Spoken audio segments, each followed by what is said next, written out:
Good morning बच्चों।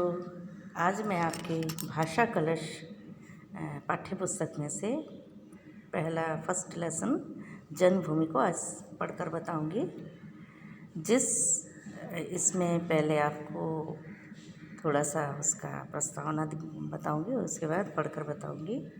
आशा करती हूँ आप उससे पहले जितने भी जन्मभूमि का एक्सरसाइज है, क्वेश्चन आंसर हैं, आपने लिख लिया होगा और जितने भी क्वेश्चन आंसर दिए जाएंगे उनको अपने नोटबुक में और टेक्स्ट बुक में ही जो स्पेस दिया है वहाँ पर दिया गया खाली स्थान वहाँ पर आप लोग भरेंगे। जिस पृथ्वी पर हमने जन्म लिया है वह स्वर्ग से भी श्रेष्ठ है। पर्वत श्रृंखलाओं से सुसज्जित और नदियों के जल से सिंची जाती रही है। यह धरती ऋषियों की तपोभूमि है। यहाँ के निवासी संसार को अपना परिवार मानते हैं। जननी जन्मभूमि प्रिय अपनी, जो स्वर्गादपि चिर गर्यसी।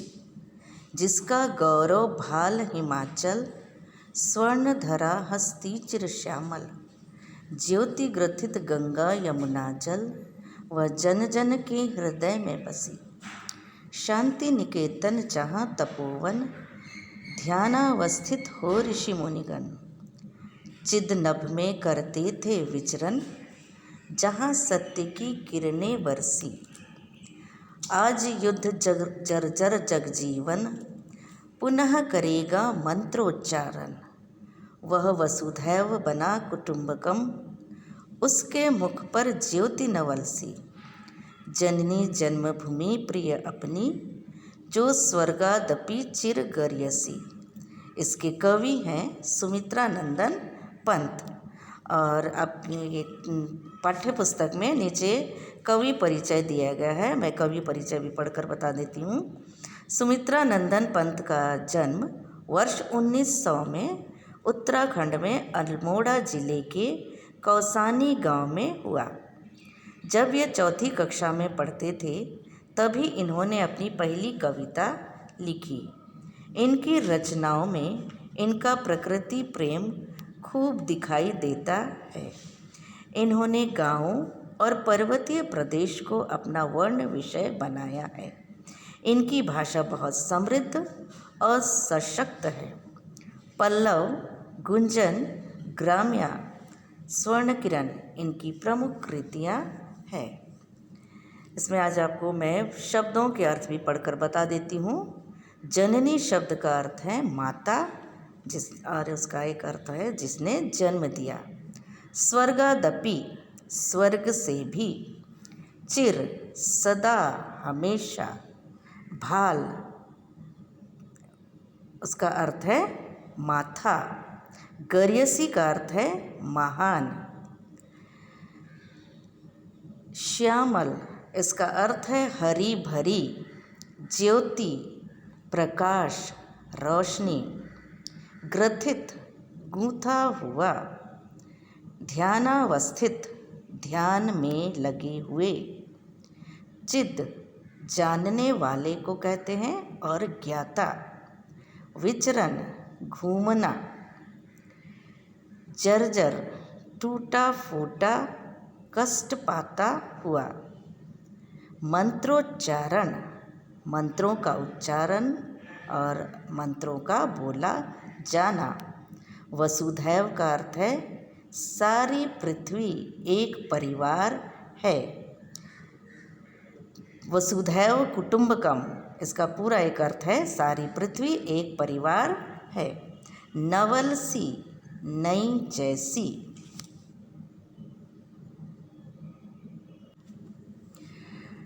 पेज नंबर 3 पर है भाव स्पष्ट कीजिए। पहला है क, जहाँ सत्य की किरणें बरसी। इसका अर्थ है भारतवर्ष ने सत्य और अहिंसा के सिद्धांत को अपनाया है। यहाँ बुद्ध और गांधी जैसे महापुरुषों ने भी इसका उपदेश दिया है। ख, उसके मुख पर ज्योति नवलसी। इसका अर्थ है युद्ध से टूटे और जर्जर हुए विश्व में भाईचारे के संदेश को फैलाने के कारण भारतवासी प्रसन्न हैं। उनके मुख पर आत्मविश्वास की चमक है। क्वेश्चन नंबर 2 है वाक्य बनाइए। वाक्य बनाना है। पहला है जन्मभूमि। वाक्य बनाकर बता रही हूँ। भारत हमारी जन्मभूमि है। सेकंड है धरा। धरा यानी पृथ्वी। हमारी धरा सुंदर है। तीसरे नंबर पे है विचरण। पक्षी आकाश में स्वच्छंद विचरण करते हैं। चौथा नंबर का है सत्य। हमें सदा सत्य बोलना चाहिए। फिफ्थ नंबर में है मंत्रोच्चारण। ऋषि मुनि मंत्रोच्चारण कर तपस्या करते हैं। इसमें इस वाक्य जो दिए गए हैं उसमें 5 शब्द दिए हैं। इन शब्दों से आप और दूसरे वाक्य भी बना सकते हैं। इनको देखकर आप दूसरे वाक्य भी बनाएंगे। आपका होमवर्क है पेज नंबर 3 में देखेंगे। पेज नंबर 3 में दिए गए गद्यांश को ध्यानपूर्वक पढ़िए और पूछे गए प्रश्नों के उत्तर, वहाँ स्पेस दिया गया है, वहाँ पर आप लिखेंगे। ध्यानपूर्वक इस प्रश्न को पढ़ेंगे गद्यांश को, और उसमें दिए गए प्रश्न हैं उसके उत्तर आप उसमें लिखेंगे पेज नंबर 3 में। एक बार पढ़कर मैं बताऊंगी। आज युद्ध जर्जर जगजीवन पुनः करेगा मंत्रोच्चारण। वह वसुधैव बना कुटुंबकम, उसके मुख पर ज्योति नवल सी। जननी जन्मभूमि प्रिय अपनी, जो स्वर्गादपि चिरगर्यसी। इसमें पहला प्रश्न है कवि और कविता का नाम लिखिए। दूसरा प्रश्न है युद्ध का जग जीवन पर क्या प्रभाव पड़ा। और तीसरे नंबर का प्रश्न है वसुधैव कुटुंबकम की कल्पना को कैसे साकार किया जा सकता है। आपका सेकंड नंबर का होमवर्क है इस कविता को कंठस्थ कीजिए। कंठस्थ यानी बाय हार्ट करना है। प्रश्न नंबर 3 है।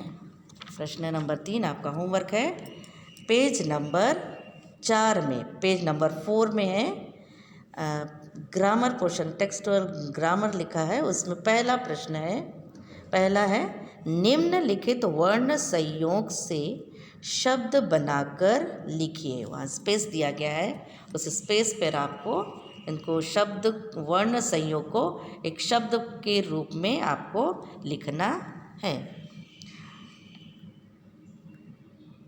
और जितने भी प्रश्न उत्तर दिए गए हैं आपने, आशा करती हूँ आपने लिख लिया होंगे।